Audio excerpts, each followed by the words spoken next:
Gênesis capítulo 24, versículo 27 diz assim: dizendo: bendito seja o Deus do meu senhor Abraão, que não retirou sua bondade e sua fidelidade do meu senhor. Quanto a mim, o Senhor me conduziu na jornada até a casa dos parentes do meu Senhor. Só até aí você pode se assentar, dando glória a Deus. Bem, o capítulo 24 começa nos mostrando Abraão já com uma idade avançada. Os primeiros versos nos mostram que ele era abençoado. Abraão já tinha conquistado tudo, ele já tinha chegado num lugar de plenitude. Você sabe que Abraão ele foi alvo de uma promessa tremenda do Senhor. Deus deu uma ordem para ele, mandando ele sair da sua terra, do meio da sua parentela, e ir para uma terra que Deus ainda mostraria. E a promessa é que ele seria pai de uma grande nação. Os anos se passaram, Abraão ele não tinha filho, e quanto mais velho ficava, mais longe, humanamente falando, parecia estar o cumprimento da promessa de Deus na vida dele. Sara era estéril, ou seja, humanamente falando, tudo dizia contra ao cumprimento da promessa. Mas o Deus que promete, Ele garante, o Deus que promete, cumpre. E ele então, o Senhor toca em Sara, eles, mesmo com a idade avançada, têm um filho, e esse filho se chama Isaque. Com o passar do tempo, segundo alguns estudiosos, entre 15 e 25 anos de idade de Isaque, Deus coloca Abraão à prova e dá uma ordem para ele: pega o teu filho e sobe ao monte e sacrifica ele para mim. Eu me coloco na posição de Abraão e penso que seria algo terrível de ser ouvido, né? Imagine Deus mandando você sacrificar a sua filhinha, né? Imagine Deus mandando você sacrificar um dos seus filhos. Meu Deus, que coisa terrível. O texto ele ainda é mais profundo, né? Porque a Bíblia diz: pega o teu filho, o teu único filho, e nós sabemos que Abraão tinha já Ismael, mas Ismael era filho de Abraão com a escrava Agar, não era filho de Abraão com a sua esposa, com Sara. O filho da promessa, o filho querido de Abraão era Isaque. Então, quando Deus diz: pega o teu único filho, é porque não existe uma outra possibilidade. É isso mesmo, é o que você está pensando, é o que vai doer em você. É esse que eu quero que você sacrifique para mim. E Abraão obedece ao Senhor, sobe ao alto do Monte Moriá, e no momento crucial, ali, né, no apagar das luzes, quando ele levanta o cutelo para sacrificar o seu filho, Deus brada do céu, dá uma ordem para ele não tocar em seu filho, e Abraão então contempla um cordeiro, que é a provisão de Deus para o sacrifício, tira Isaque do altar, coloca então o cordeiro e sacrifica o cordeiro. Ou seja, Abraão passa na prova da entrega, ele passa na prova da dependência total da direção de Deus, mesmo quando vai contra princípios que estabelecemos, mesmo que vá contra o conforto que a gente gostaria de experimentar. Deus sempre tem o plano certo, a hora certa para agir na nossa vida. Eu costumo dizer que não só Abraão passa por esse teste, como o próprio Isaque passa por esse teste, porque a gente está falando de um garoto que já tinha discernimento e que percebia fácil aquilo que estava acontecendo. Estamos falando de um garoto que talvez tinha mais força do que o seu pai, que já era avançado em idade, e podia muito bem ir contra o seu pai, né, e resistir àquele momento, mas não, ele se entrega também. O pai entrega o filho, e o filho se entrega debaixo de uma ordem do pai. Então, ali naquele momento, não é só uma legitimidade dada pelo Senhor nas mãos de Abraão, né, o chancelando como pai de multidões, mas também uma legitimidade dada a Isaque, filho de Abraão, que seria a continuidade dessa história.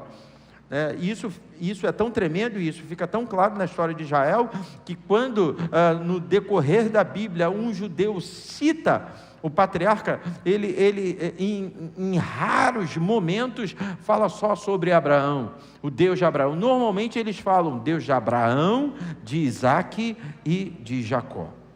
porque todos eles viveram suas experiências, todos eles viveram momentos em que tiveram que ser testados e foram aprovados pelo Senhor. Então, aqui no capítulo 24, Abraão já havia passado por essa prova, já havia conquistado terras, né? Já havia se estabelecido, e a sua preocupação aqui já não é mais com ele mesmo. A sua preocupação aqui é com o seu filho, porque dentro desse contexto, estamos falando de Isaac com 40 anos, e Abraão preocupado porque ele precisava que seu filho fosse casado para que o povo se multiplicasse, para que a promessa de Deus se cumprisse. Deus disse que eu serei pai de uma nação, eu serei pai de uma multidão, então eu não posso parar só aqui, eu preciso que o meu filho tenha filhos e mais filhos e mais filhos, para que a gente possa realmente viver e contemplar tudo aquilo que Deus prometeu para nós. E aí, dentro desse contexto, né, desse entendimento de Abraão, de que precisava ver seu filho casado, ele então chama o servo mais antigo da sua casa, e no capítulo 24 a gente não vê o nome de Eliezer, mas me parece muito claro que esse servo mais antigo, servo da confiança de Abraão, era Eliezer. Quando você volta um pouquinho na história de Abraão, você vê que no momento em que ele estava esperando para que Deus tocasse em Sara e eles pudessem ter um filho, né, para que a promessa de Deus se cumprisse através da sua vida, ele sugere ao Senhor, né, que Eliezer fosse o seu herdeiro, né? Aí ele diz: olha, tem aqui o meu servo fiel, tem o servo da minha confiança, que a minha herança passe para ele, que a partir dele então uma nação seja estabelecida. E aí Deus chama a atenção de Abraão, diz: Abraão, não vai ser através do teu servo, mas vai ser através do filho das tuas entranhas.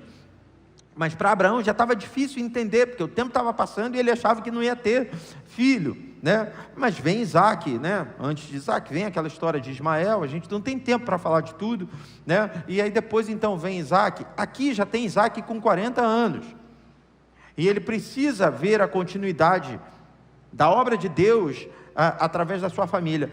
Então eu tenho para mim, e muitos estudiosos acreditam também, que o servo que ele chama para essa missão de buscar uma noiva para Isaac é Eliezer. Ele chama Eliezer e ele diz: Eliezer, é o seguinte, Isaac está já com uma idade avançada, eu preciso que você busque uma esposa para ele, e eu não quero que você busque aqui nessa terra, precisa ser alguém especial, né? Eu não quero que você busque mulheres daqui, então eu quero que você faça uma viagem, e eu quero que você busque na minha terra natal, eu quero que você busque no meio dos meus parentes uma mulher para se casar com o meu filho. Ele, o servo, né, e eu vou chamá-lo de Eliezer, tá, irmãos, mas não me julgue, porque realmente é uma questão de palpite, tá? Então Eliezer, ou o servo de Abraão, como você achar melhor, ele pergunta então para Abraão: mas e se eu for lá e procurar por uma menina, e nenhuma mulher aceitar? Não é melhor então aceitar vir, né?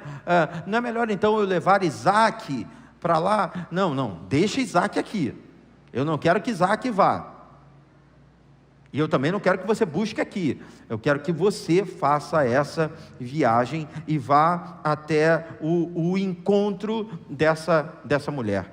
E sabe, irmãos, quando a gente lê essa história, né, e a Bíblia ela é repleta de tipificações. Em muitos momentos, por exemplo, nesse momento que eu citei da entrega de Isaac, né, o momento em que Abraão entrega o seu filho em sacrifício, nós temos uma tipificação clara do Senhor e de Jesus Cristo, pai e filho, né? O pai entregando o seu único filho, o pai entregando o seu filho por amor, né? E a Bíblia em muitos momentos faz essa tipificação acerca da Trindade, acerca de Deus, acerca do Espírito Santo, acerca de Jesus Cristo. E aqui, isso me parece bem claro, me parece Abraão na figura do Pai, na figura de Deus, me parece Eliezer na figura do Espírito Santo, me parece Isaac na figura de Jesus Cristo, e me parece a noiva a ser encontrada na figura da igreja. Então, entendendo essa tipificação, né, a gente tem aqui um plano de raciocínio. Deus dá uma ordem ao Espírito Santo para que o Espírito Santo prepare, adorne, santifique uma noiva para ir ao encontro de Cristo. Quantos estão entendendo até aqui? Digam amém. Olha para o teu irmão e diga assim: nessa história, você é a noiva.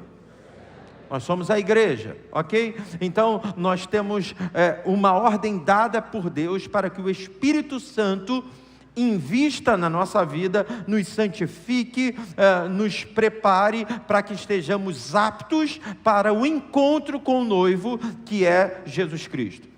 Quando a gente vem à igreja, em nossas pregações, nossos momentos de oração, tudo que a gente faz aqui, né, pensando em corpo, pensando em edificação, né, tem a ver com o que eu estou pregando.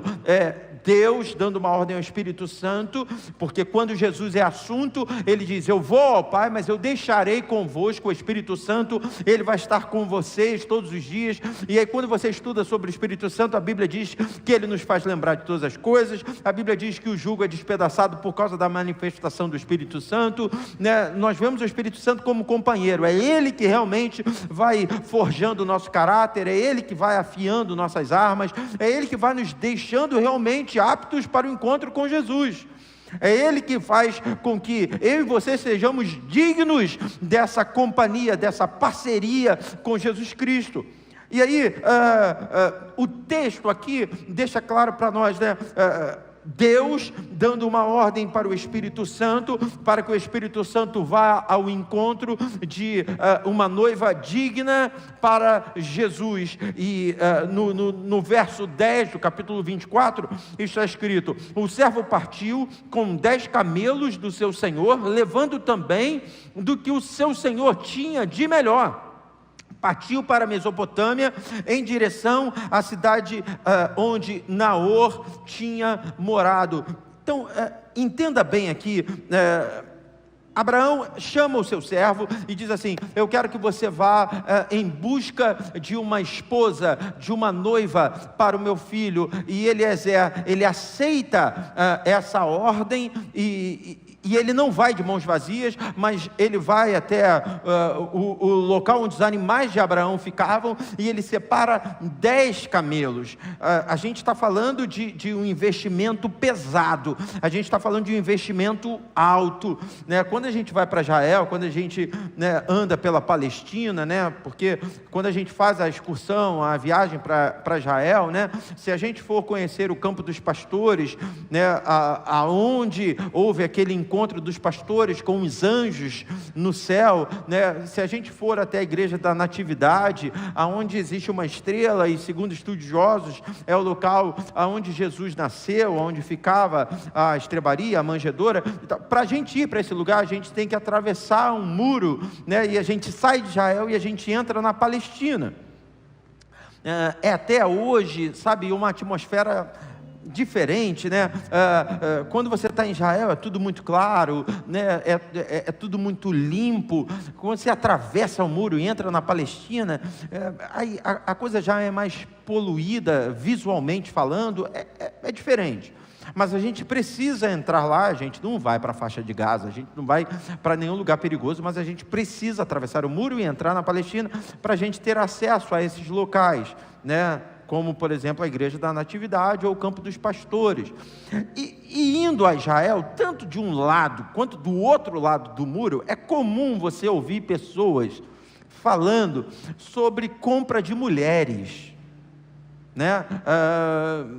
Às vezes um guia, eu não falo hebraico, né, e eu não vou conseguir entender o que as pessoas estão falando, mas conversando com os guias, é comum eles falarem: não, aqui ainda existe isso, né? Existem mulheres que são compradas por um camelo. Ainda existe isso, ainda existe, né, essa coisa machista. A gente andando por Israel, eu me lembro de uma vez que a gente chegou no hall de um hotel e de repente desceu um cara e ele estava com umas 10 mulheres com ele, né? E o guia foi e falou: é tudo esposa.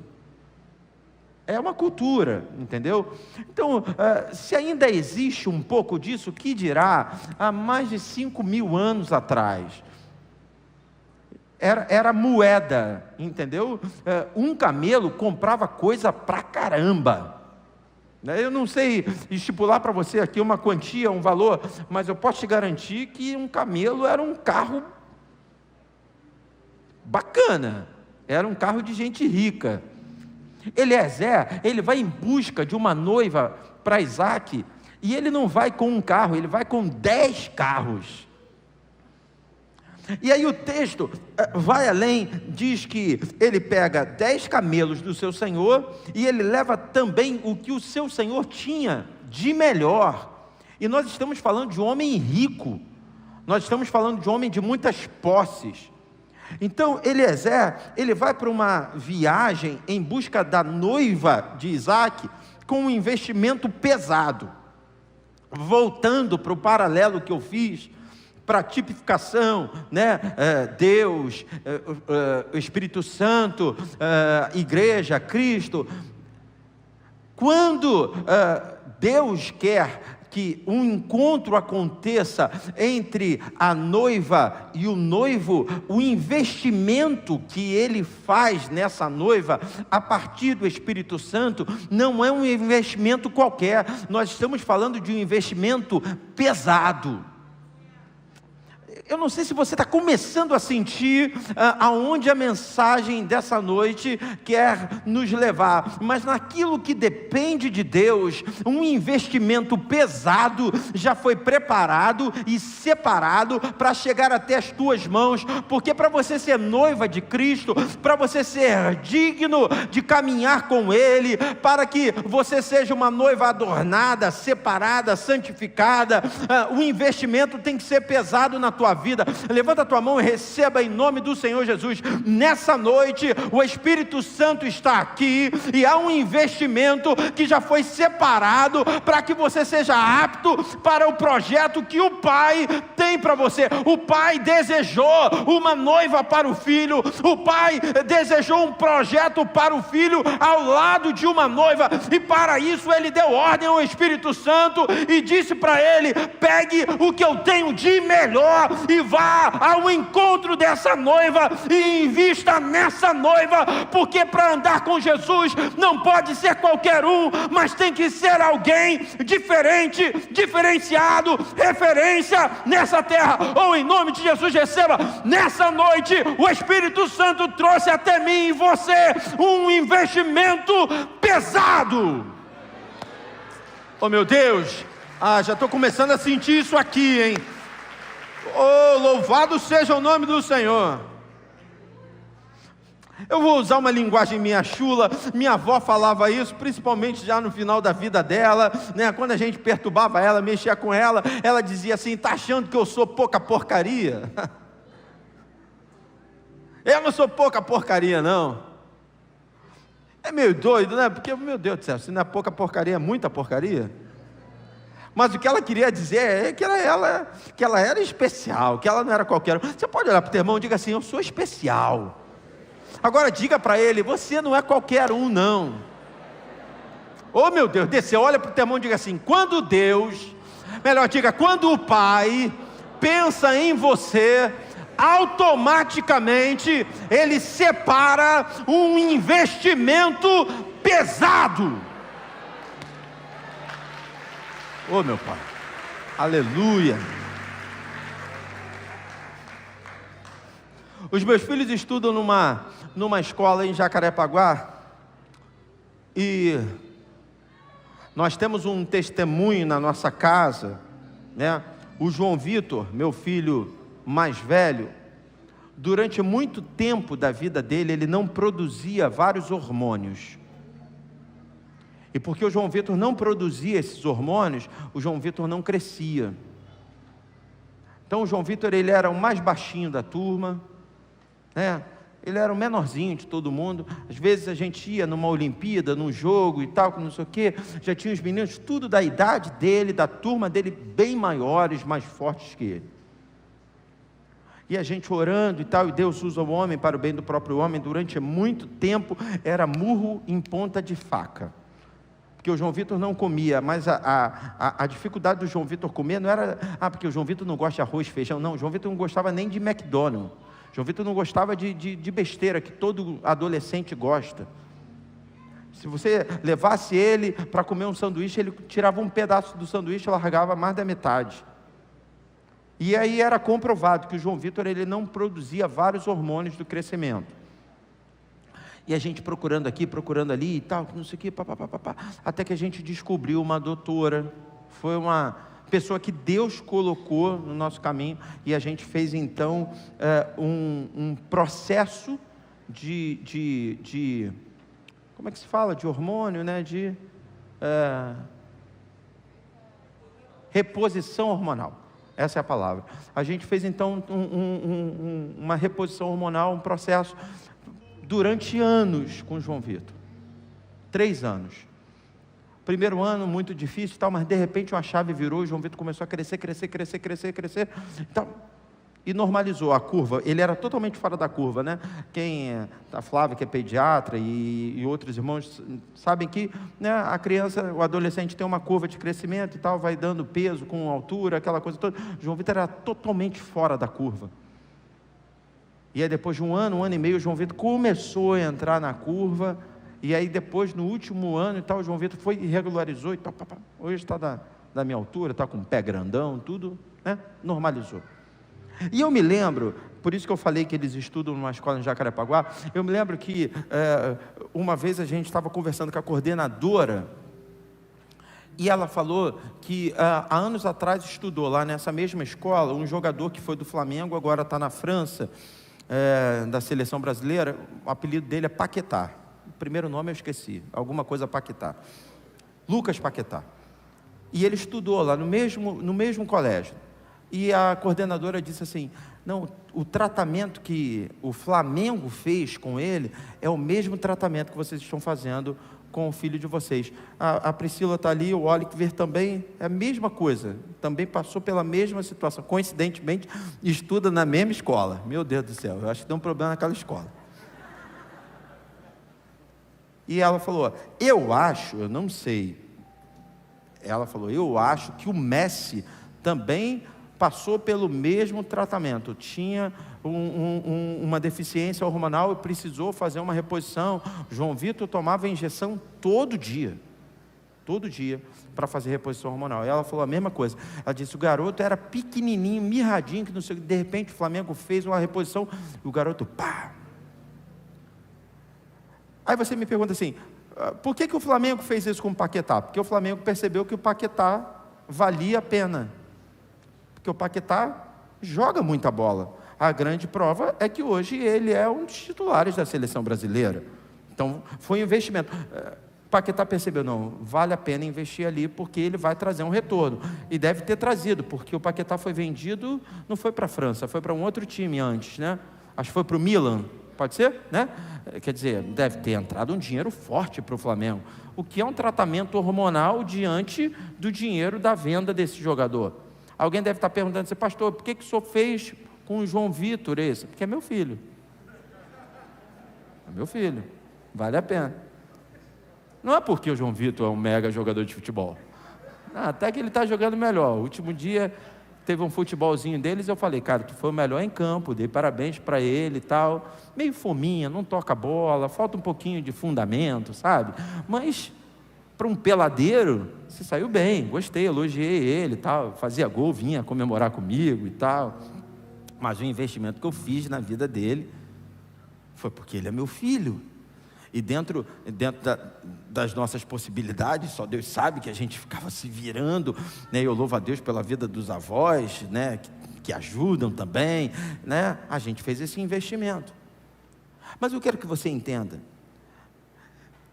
só faz investimento em alguém quem percebe que esse alguém vai dar resultado.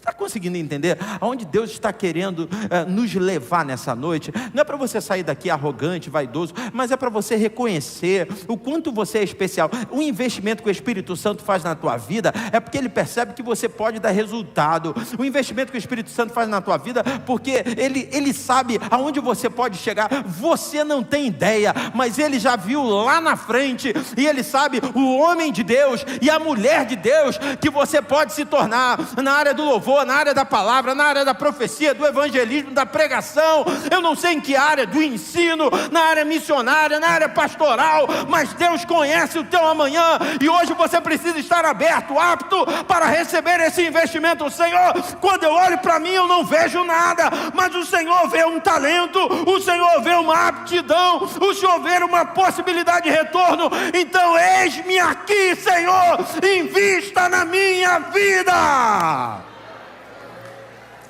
Oh, aleluia, aleluia. Por isso, irmãos, que vale a pena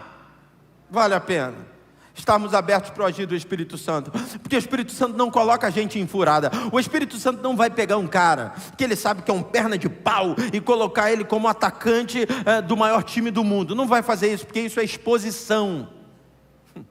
Eu falo isso aqui sempre.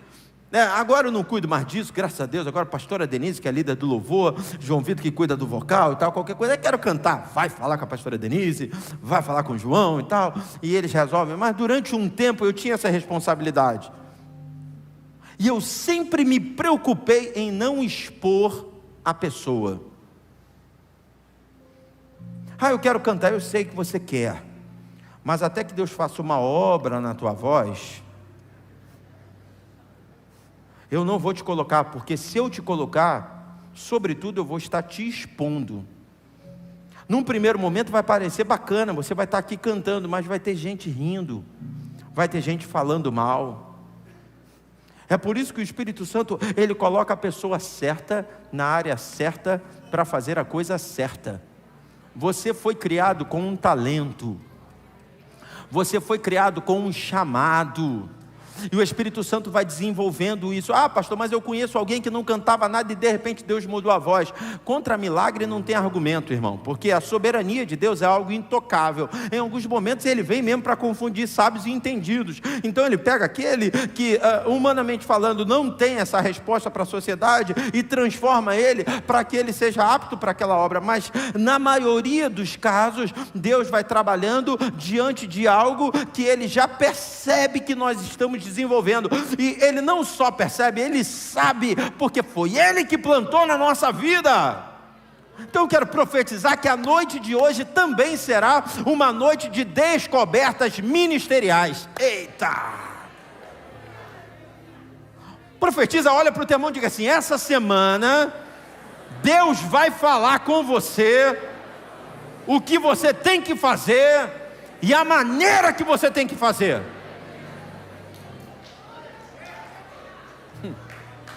É a multiforme graça, é Deus dizendo assim, você vai tocar, você vai cantar, você vai pregar, você vai evangelizar, você vai interceder, você vai orar, você vai ter visão, você vai ter profecia, você vai ter isso, você vai ter aquilo. Deus montando o time. Eita!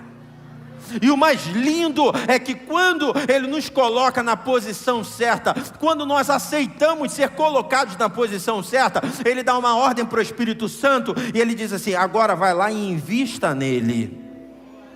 E aí eu estou falando de ferramentas espirituais, mais do que uma habilidade vocal, mais do que uma virtuosidade para tocar, mais do que uma eloquência na hora do falar. Invista nele o sobrenatural, pega daquilo que eu tenho de melhor e despeja sobre ele.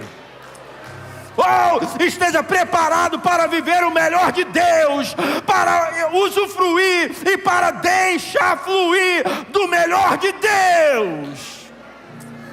Meu Pai, como eu sinto a presença do Pai aqui. Vai, Eliezer, vai e invista pesado, 10 camelos, tudo que eu tenho de melhor, vai lá e entrega. O Espírito Santo foi. E nós estamos falando, irmãos, de uma viagem. Nós estamos falando de aproximadamente 800 quilômetros. 800 quilômetros a camelo. Nós estamos falando de uma viagem de aproximadamente 30 dias. Fico imaginando Eliezer pensando assim, eu não podia achar alguém aqui perto? Eu até falei isso agora na internet, eu postei rapidinho um vídeo antes de vir para o culto. Não interessa a distância. Eita. Não interessa aonde você está escondido. Não interessa onde você mora, onde você nasceu, não interessa. Se o Espírito Santo hoje decidir investir, Ele vai pegar e vai fazer a viagem que for para poder te encontrar. Oh, louvado seja. Se eu tivesse que dar um nome para o tema da mensagem de hoje, eu chamaria a mensagem de hoje de Chamando Rebeca. Deus vai mandar te chamar. Oh, meu Pai, você não vai precisar fazer autopromoção. Ah, mas pastor, eu moro muito longe. Não tem problema não, Ele vai ao teu encontro. Não, para chegar na minha casa tem que pegar um trem, tem que pegar um ônibus, um navio, uma barca. Não tem problema não, Deus vai ao teu encontro. Não é só um investimento material, ou até mesmo espiritual, mas é até um investimento de tempo, sabe? É o Espírito Santo se esforçando para fazer de você alguém que vai marcar a sua geração. Quem é que conhecia Rebeca, irmãos? Ninguém nunca tinha ouvido falar, nem o próprio Abraão, nem o próprio Isaac sabia sobre Rebeca, mas Eliezer foi atrás dela. Ah, mas ela estava lá, como é que foi sorte? Não, entenda e receba essa palavra, não se trata de sorte, se trata de uma oportunidade encontrando alguém preparado. Eita!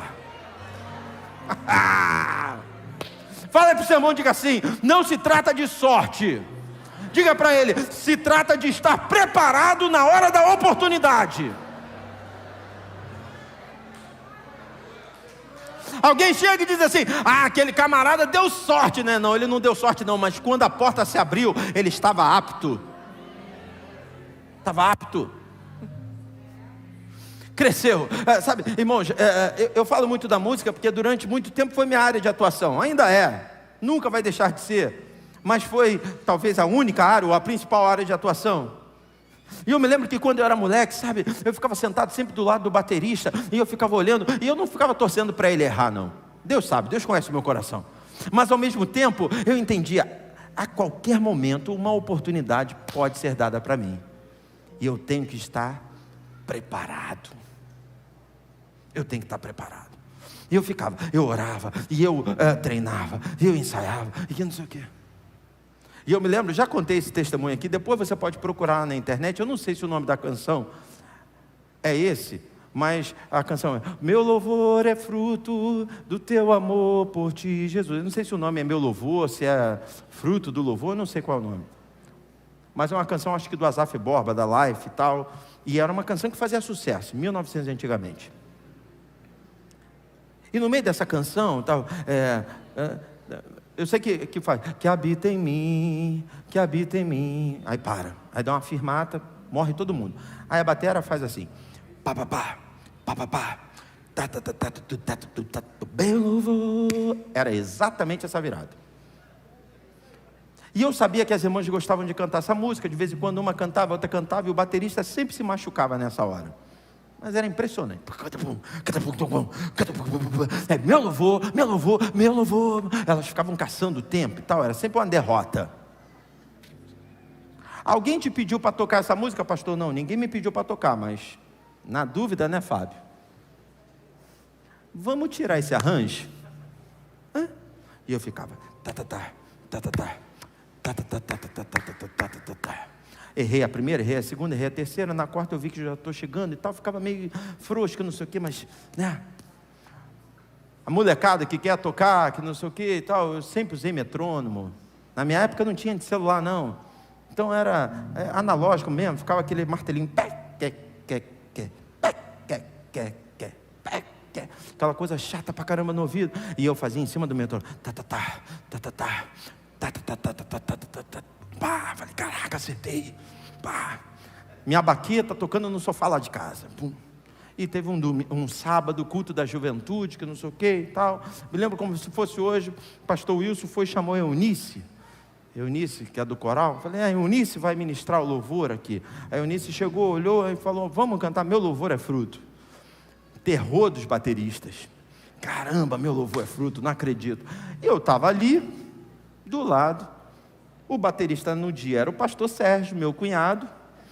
Cunhado não é parente, né, irmãos? Ele olhou para mim e disse assim, quer tocar? Ele falou, eu vou me machucar, vou deixar esse garoto se machucar. Quer tocar? Manda. Já sentei na bateria tremendo, falei, Senhor, tem misericórdia, Senhor, em nome de Jesus, Senhor, me dá tua unção, Senhor, unção de Davi, Senhor. E comecei a orar, comecei a ver ela tocando, que não sei o quê, que habita em mim, uau. A transmissão toda, todo mundo, uau, em minha câmera, foco, luz, e eu lá.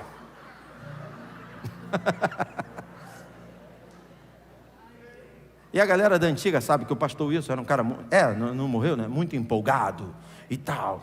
Tudo, pastor, pensa no Rafael com um amplificador gigantesco nas costas dele. Uau, eita, é o pastor Wilson. E o pastor estava sentado, ele metia uma bronca, às vezes imitava meu pai, dizia assim, e tal, né? E eu estou tocando lá na bateria, ele estava sentado no púlpito, ele não era pastor na época, era o líder da juventude, veio a firmata que não sei o que, tá. Falei, agora, Senhor, irmão, gol do Brasil, pensa no gol do Brasil, irmão. Quando eu acertei aquele prato, e todo mundo, uau, pastor, uau.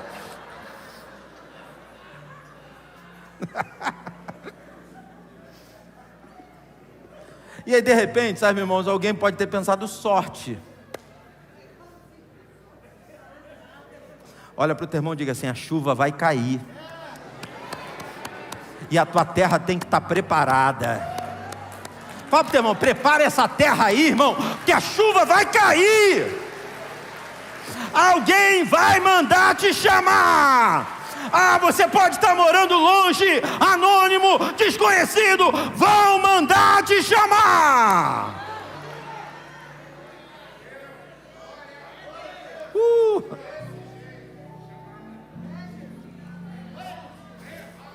Agora se liga aqui comigo, vem comigo.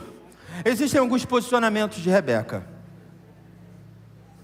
Vou falar rapidinho. Primeiro deles, repita comigo, antecipação. Escuta, guarda isso no teu coração. Quem antecipa, lidera.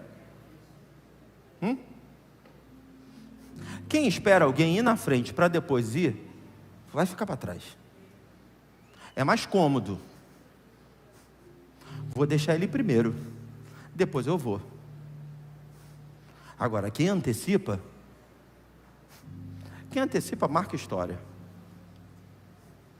Quem antecipa, uma vez a gente foi ministrar no Projeto Vida de Volta Redonda do apóstolo Joel, querido, homem de Deus. E era num sábado pela manhã, no café da manhã de pastores lá. E eu me lembro que nesse dia o apóstolo Joel usou essa frase, eu não sei se era um tema de mensagem, mas ele disse, quem antecipa, governa. E quando o Espírito Santo estava falando comigo, eu me lembrei do apóstolo. Falei, é isso. Quem antecipa, lidera. Pastor, por que o senhor está falando isso? Vamos para o verso 12 do capítulo 24. Eliezer, já foi ao encontro de Rebeca. Então orou, Eliezer já está lá, e quando ele chega, ele para os camelos, coloca os camelos ajoelhados perto de uma fonte, e diz o texto, então orou, Senhor, Deus do meu senhor Abraão, dá-me neste dia bom êxito e seja bondoso com meu senhor Abraão. Como vês, estou aqui ao lado desta fonte, e as jovens do povo desta cidade estão vindo para tirar água. Concede que a jovem a quem eu disser, por favor, incline o seu cântaro e dê-me de beber, e ela me responder, bebe, também darei água aos teus camelos, seja essa a que escolheste para o teu servo Isaque. Saberei assim que foste bondoso com o meu senhor. Agora aqui está a chave. Antes que ele terminasse de orar, surgiu Rebeca. Ele mandou chamar ela. Ele não sabia nem o nome dela. E alguém pode dizer assim: não, ela era a pessoa certa no lugar certo. Não era acaso. Ela só estava preparada para aquilo. Existem pessoas que dizem assim: pastor, meu sonho era fazer uma obra missionária, eu quero viajar pelas nações. Pergunta básica que eu te faço: já fez um curso de inglês? Porque o inglês é a língua mundial. Se você está falando de ser missionário pelas nações, pelo menos o inglês básico você precisa ter. Essa porta não está se abrindo para mim, é porque Deus não quer te expor, porque se Ele te colocar lá na cova dos leões, sem você saber falar inglês, você vai passar vergonha. Mas se você antecipar, vai chegar uma hora que não vai ter ninguém para falar. Nessa hora, você fala, eu falo.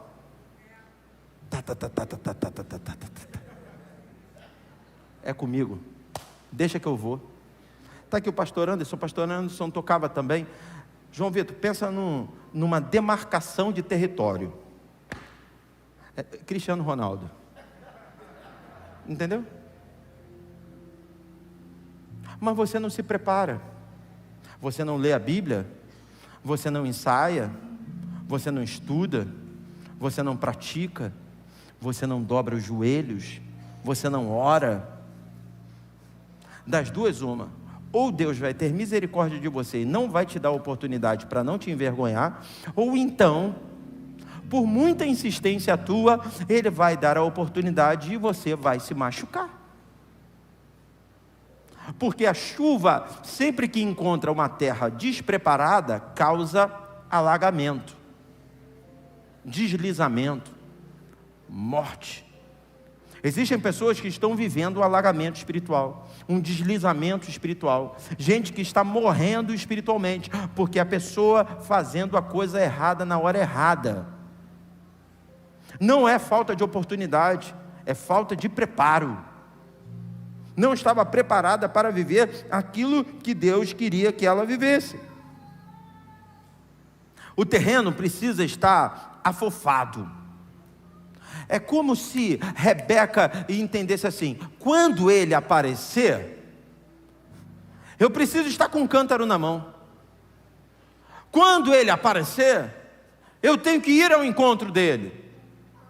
Quando ele aparecer, eu preciso estar apto. Eu preciso corresponder à expectativa. Se eu não faço isso, das duas uma: ou eu não sou escolhido, ou então eu passo vergonha. Tem muita gente que está indo para entrevista de emprego, irmãos, e não se prepara antes. Deus não abriu essa porta, ainda bem que não abriu. Senão ia passar vergonha. Não passei no concurso, eu não estudei. Não dá nem para eu pedir: Espírito Santo, como a Bíblia diz, que o Senhor me faz lembrar de todas as coisas, vem sobre a minha vida. Não dá nem para orar porque não estudou, vai lembrar de quê? Vou te fazer lembrar do nada? Existem pessoas que estão confundindo ser crente com ter tudo caindo do céu. Gente confundindo dependência com preguiça. Aqui não. Na igreja que pela misericórdia de Deus foi me dada para pastorear, temos membros, irmãos, irmãs que estudam, que praticam, que se dedicam, que buscam, que fortalecem sua profissão, que fortalecem seu contato com as pessoas, gente que vai estar apta para viver os desafios que o próprio Deus vai estabelecer diante deles. Olha para o teu irmão e diga assim: que vão te chamar, eu sei. Diga para ele: mas você vai estar preparado? Aqui, irmão, aqui a coisa é mais profunda ainda, porque antes dele terminar de orar, Já estou, hein? Já estou, hein? Pode contar comigo, hein? Se precisar de mim, estou aí, hein? Eu prefiro muito mais um crente fominha do que um crente que não está nem aí para a hora do Brasil. Prefiro muito mais, sabe? O camarada entra para a igreja no domingo, na segunda ele já bate no gabinete. Pastor, quero fazer uma coisa, pode contar comigo aí, pastor. Já estou preparando aqui e tal, não sei o quê. Está aqui, ó. Beleza, vai preparando. Porque tem que ser bom. Nós servimos a um Deus excelente. E as coisas para Deus têm que ser excelentes. Um dia tinha um camarada chamado Golias desafiando qualquer um do povo de Deus. Não tinha um para enfrentar. Aí chega Davi. Aí o rei Saul olha para Davi e diz assim: não, garoto, ele vai te esmagar, porque ele é guerreiro desde a mocidade. Você é um garoto. Ele vai acabar contigo. Davi olha para ele e diz assim: não, o senhor não está entendendo, eu cuido das ovelhas do meu pai. Cuidar de ovelha não te dá força para vencer um gigante, é? Só cuidar de ovelha, não. Mas de vez em quando aparece um urso e um leão lá, para comer as ovelhas do meu pai. Eu só quero que o senhor saiba que sempre que vem um urso e um leão, porque tem gente que diz que Davi matou um urso e um leão, eu digo para você que ele matou ursos e leões, porque ele diz para o rei: sempre que vem um urso e um leão, eu acabo com eles. Em outras palavras, Davi disse para Saul: eu já estou acostumado a derrubar gigantes, eu já estou acostumado a derrubar gente maior do que eu já estou acostumado a derrubar gente com mais força do que eu. Me ajuda a ministrar, olha para o teu irmão e diga assim: é tempo de se preparar. Fala de novo, seja profeta, fala assim: a chuva vai descer, é tempo de deixar a terra preparada. E quem antecipa, lidera. Eu não sabia que a chuva ia cair, me pegou despreparado. Ninguém vai poder falar isso depois da mensagem de hoje. Não, irmão, você já tem que acordar já pensando: Senhor, estou preparado, estou indo para a guerra, Senhor. Já estou pegando minhas ferramentas, estou atento, Senhor. Eu estou ligado. Rebeca estava ligada. Não, tem um mistério aí. Estou ligado. Agora, além de antecipação, tem que ter disponibilidade, e eu gosto disso, capacidade de armazenamento. O quanto você é capaz de armazenar? Vou tentar popularizar. O quanto você é capaz de carregar? Porque o texto continua e no verso 15 diz assim: antes que ele terminasse de orar, surgiu Rebeca, filha de Betuel, filho de Milca, mulher de Naor, irmão de Abraão, trazendo no ombro o seu cântaro. Na oração de Eliezer, do servo de Abraão, ele diz assim: concede que a jovem a quem eu disser, por favor, incline o seu cântaro. Ou seja, na oração tinha um sinal: uma jovem com um cântaro. Se você seguir aqui no texto, a gente está no verso 15, né? Antes que ele terminasse de orar, surgiu Rebeca, filho de Betuel, filho de Milca, mulher de Naor, irmão de Abraão, trazendo no ombro o seu cântaro. Aí o texto segue: a jovem era muito bonita e virgem, nenhum homem tivera relações com ela. Ou seja, ela carregava um cântaro, ela era bonita, ela era virgem. São características, mas o que ele pede de sinal não é nem que ela seja bonita. O que ele pede de sinal não é que ela seja virgem, é que ela carregue um cântaro. É óbvio que o fato dela ser bonita e virgem facilitou as coisas, lógico. E aí vamos fazer uma comparação. Pastor Samuel, qual é o seu testemunho? O senhor é ex o quê? Eu não sou ex nada. Eu não sou ex-maconheiro, não sou ex-homossexual, não sou ex-ladrão, não sou ex-nada. O senhor nasceu no lar evangélico? Nasci. O senhor cresceu dentro da igreja? Cresci. aceitou a Jesus, era criança ainda. Foi batizado o quê? 11 anos. E batizado com o Espírito Santo, de 11 para 12 anos. 12 para 13 anos, recebi os dons de línguas. Fiz meu seminário com 18 anos. Estou com 45, completei de 2002, 19 anos de ministério pastoral. Poxa, então, a sua vida... O senhor não pecou? Não, eu continuo pecando, eu peco. Mas eu não carrego nada contra quem tem esse testemunho. Mas eu posso te afirmar que quem consegue viver nesse mundo se livrando dessas coisas, consegue pegar atalhos para chegar até Deus. Meu desejo para os meus filhos não é que eles experimentem o mundo, sejam libertos do mundo, para depois fazerem a obra dizendo que são ex alguma coisa. O meu desejo para os meus filhos é que eles possam estar vivendo dentro da igreja, crescendo dentro da igreja. Esse é o principal testemunho, e esse é o testemunho que eu desejo para os teus filhos. Qual é o teu testemunho? Meu testemunho é que eu nunca me desviei. Meu testemunho é que eu cresci dentro da igreja. Alguém pode falar assim, tudo bem, eu te respeito, mas esse é o meu testemunho. E quando nós falamos de Rebeca, me parece que facilita o fato dela ser bonita, porque o cara está escolhendo a esposa para um outro, né? Então pensa que Eliezer, ela é bonita, porque vai que eu pego uma bem feia, e Isaac diz, pode voltar, 30 dias de volta.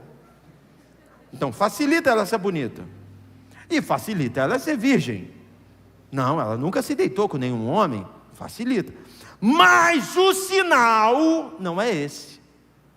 O sinal é que tenha um cântaro na mão. Eu não sei se você já pegou, mas talvez você não tenha tido o privilégio que eu tive, de nascer num lar evangélico. Talvez você não tenha tido o privilégio de crescer dentro de uma igreja.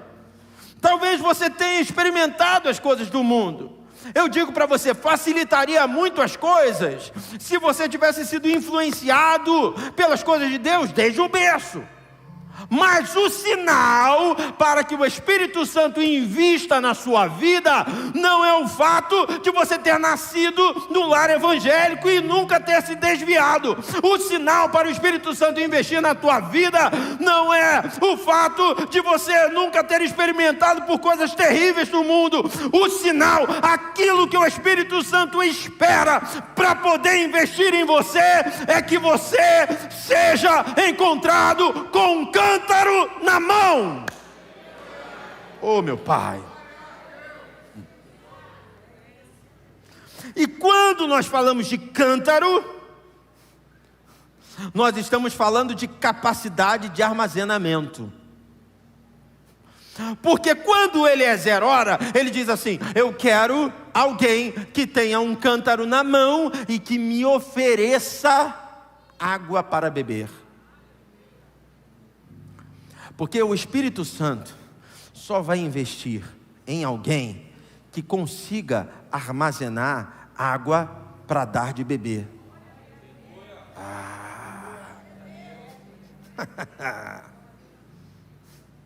Tem cântaro? Tem cântaro? Tem cântaro? Porque se não tiver cântaro, não vai ser em você que ele vai investir. Agora, tem cântaro? Então vem. Mas eu não sou virgem. Não tem problema. O sinal não é esse. O sinal é se tem aonde armazenar o que eu preciso colocar. Se existe disponibilidade, se existe espaço. Eita!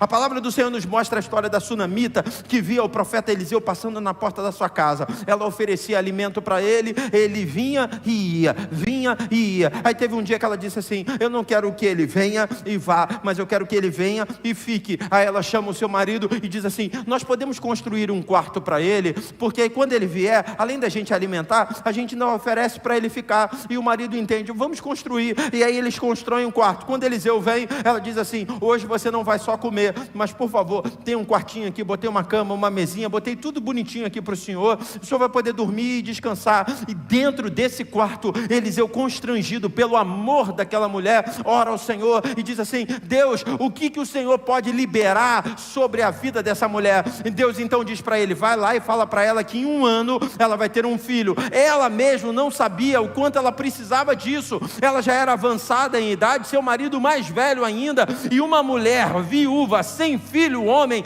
era facilmente explorada pela sociedade. Mas o Senhor, que vê além, ele revela para Eliseu: vai lá e diz para ela, 1 ano ela vai estar com um filho homem na mão. Ele vai e diz para ela, ela toma um susto, ela diz: não brinca comigo, Senhor, porque era algo que nem ela pedia para Deus. Mas quando eu e você resolvemos abrir um espaço para a manifestação do profético, Deus libera sobre a nossa vida coisas que nem mesmo nós sabemos que precisamos. 5 anos se passa, aquele garoto morre, e diz a Bíblia que ela pega o garoto morto, e ao invés de se desesperar, ela sobe e coloca o garoto no quarto do profeta. Ela corre até o campo e diz: meu filho morreu. O profeta vai até onde o garoto estava. Onde ele estava? No quarto do profeta, no espaço que ela abriu para a manifestação do sobrenatural, aonde Deus revelou que ela teria um filho. Deus deu a unção para o profeta e o filho ressuscitou. Porque quando tem espaço aberto, não só acontece, mas é ressuscitado aquilo que está morto. Oh meu Pai, oh meu Pai.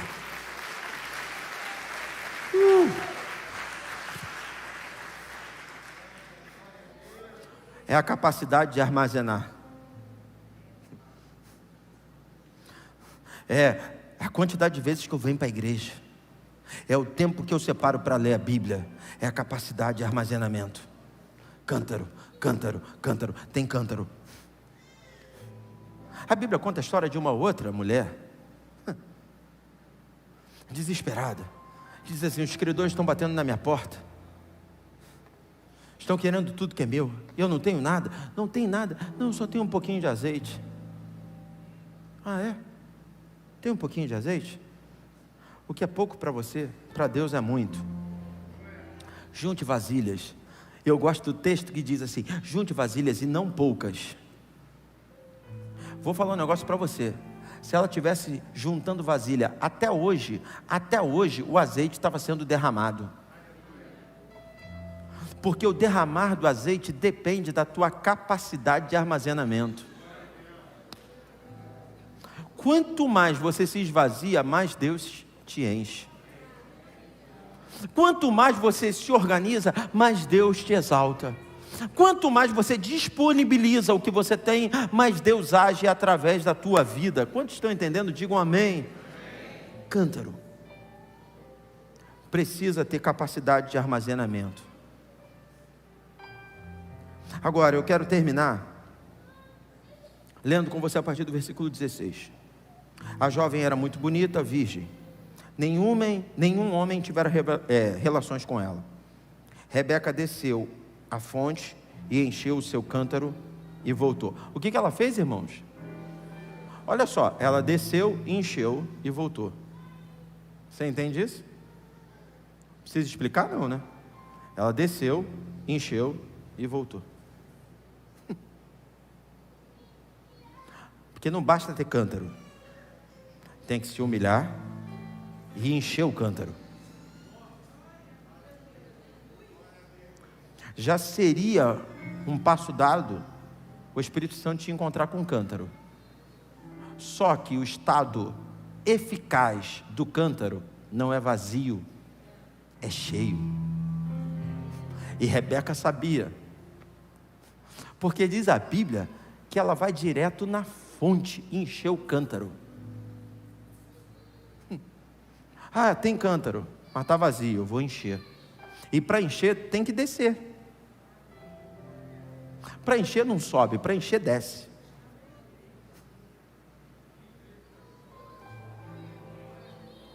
O vaso, para ir para as mãos do oleiro, tem que subir ou descer? O texto diz: descer à casa do oleiro. Ela entendia isso. A jovem desceu à fonte e encheu o seu cântaro e voltou. O servo, Eliezer, apressou-se ao encontro dela e disse: por favor, dê-me um pouco de água do seu cântaro. E olha que coisa linda, ela diz: beba, meu senhor, disse ela. Tirou rapidamente dos ombros o cântaro e o serviu. Depois que lhe deu de beber, disse: tirarei água também para os seus camelos até saciá-lo. Escute, ele não pediu água para os camelos, mas quem tem água tem prazer em distribuir.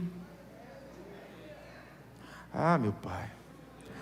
Sabe, João Vitor, quando Deus enche, eu estou falando de Deus, quando a tua vida financeira é cheia de Deus, quando você é cheio de paz, quando você é cheio de alegria, você tem prazer em distribuir. Você dá para quem te pede e você dá para quem nem te pediu. Porque você entende que tem uma fonte. Eita! Eu me lembro de uma vez, a gente estava para gravar um EP e estava montando um repertório. E aí a dona Evelise, lá na MK, chegou para mim e disse assim: pastor, eu estou precisando de algumas canções para a Aline Barros. E aí tem que fazer um CD para ela, que não sei o que. Foi o último CD da Aline pela MK. E eu falei assim: dona Evelise, eu estou escrevendo algumas canções para o meu repertório, para o repertório da igreja. Mas eu posso mostrar para a senhora. A dona Evelise ouviu e gostou de todas. Acho que eu dei 5 canções. Gostou de todas. E aí já estava acontecendo um litígio, a questão da saída da Aline e tal, não sei o quê. Mas o resumo, a Aline só gravou uma dessas canções. Eu dei 5 e a Aline só gravou uma música. As outras 4 voltaram. E no primeiro momento eu e a Denise pensamos assim: essa canção vai ser então para o nosso repertório. Pronto, a gente mandou para a Aline não gravou as 5, gravou só uma. Essas 4 já estão garantidas no repertório. E são canções assim que a gente gosta muito. Denise gostou muito, vamos gravar. No meio dessa história, a MK lançou uma outra cantora, desconhecida. Uma menina, canta muito bem, mas desconhecida. Aí a dona Evelise me ligou e falou assim: sabe aquelas canções que você me deu para a Aline? Eu queria passar para essa outra menina. E pensando em retorno de direitos autorais, essas coisas assim e tal, não tinha nem comparação entre dar para a Aline e dar para a garota. E também não tinha nem comparação entre dar para a garota e a gente mesmo gravar. Seria, para mim, muito mais interessante que a gente gravasse. Mas ela pediu, eu senti no meu coração, e eu fui e disse assim: não, dona Evelise, tudo bem, pode dar para a menina. É óbvio que conversando eu e a Denise, a gente chegou a pensar assim, né? Falei: caramba, será que eu fiz certo? Porque, poxa, as canções estavam boas para a gente gravar e tal, e montar repertório é o crucial para o lançamento de um álbum. Muito mais importante do que arranjo, do que gravação em si. O repertório é crucial. Falei: meu Deus do céu, mas estou sentindo no meu coração, eu vou dar. E aí eu me lembro que quando eu dei realmente, falei: dona Evelise, sai, pode dar para a menina e tal. Acabou que a Evelise foi e pediu: não, eu quero inclusive que você produza e tal, faz o CD dela aí para mim e tal. E eu acabei fazendo o CD da menina. Mas quando eu entreguei as canções e tal, o Espírito Santo ministrou o meu coração, e eu ouvi Deus falando assim comigo: da onde veio essa? Vem outras. Deus disse para mim assim: você conhece a fonte. E quando a gente conhece a fonte, pode ser até um xodó, pode ser, gosto muito, mas você diz: pode gravar, é sua. Você está entendendo isso? A Bíblia diz que aquela menina, ela dá água para Eliezer, e ela ainda pega e enche o bebedouro. Ela esvazia o cântaro dela e enche o bebedouro para que os camelos pudessem beber. Só que o que ela coloca no bebedouro não é suficiente para os camelos beberem. Pastor, o que ela faz então? Ela diz assim: você me dá licença que eu vou lá na fonte, vou pegar mais para poder dar água para os outros camelos que ainda não beberam. E a Bíblia diz que ela só vai, quer dizer, a Bíblia não crava se ela só foi essa vez, se ela foi 2, 3 vezes. O fato é que eu sei que enquanto houve necessidade dos camelos, ela abasteceu eles de água. Mas por quê, pastor? Porque ela tinha cântaro e ela tinha o endereço da fonte. Eita! Nós estamos falando de capacidade de armazenamento e de referência. Eu sei o que eu posso carregar e eu sei aonde eu posso buscar. E aí eu busco 1, busco 2, busco 3, busco 4, busco quantas vezes for necessário. Sabe por quê? Olha para o teu irmão e diga assim: a fonte é inesgotável. Oh, louvado seja o nome do Senhor.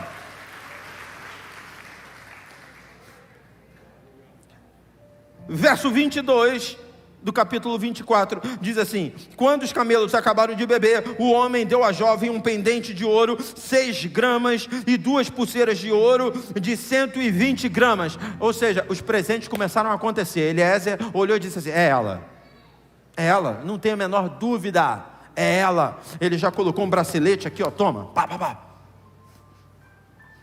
Aí o texto anda, eles vão para casa, encontram com Labão e tal. Depois você vai poder ler isso. Mas para a gente fechar no verso 53 lá na frente, diz assim: então o servo deu joias de ouro e de prata e vestidos a Rebeca, deu também presentes valiosos ao irmão dela e à sua mãe. Todo mundo ganhou, irmão.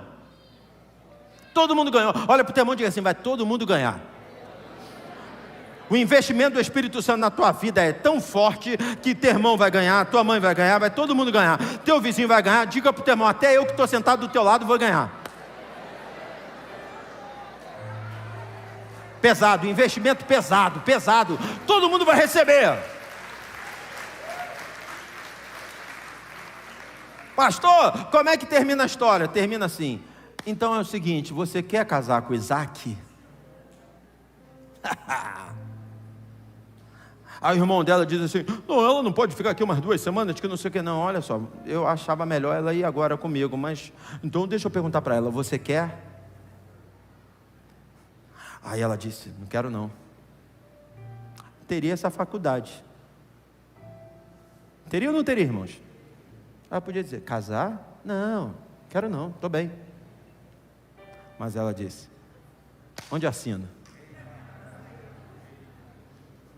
Porque no final dessa história você pode dizer não. Mas eu estou dizendo para Deus: onde eu assino? Quem quer se casar com Cristo aí? Quem quer o encontro dele aí? Você pode se colocar de pé no seu lugar, dando glória a Deus, aleluia.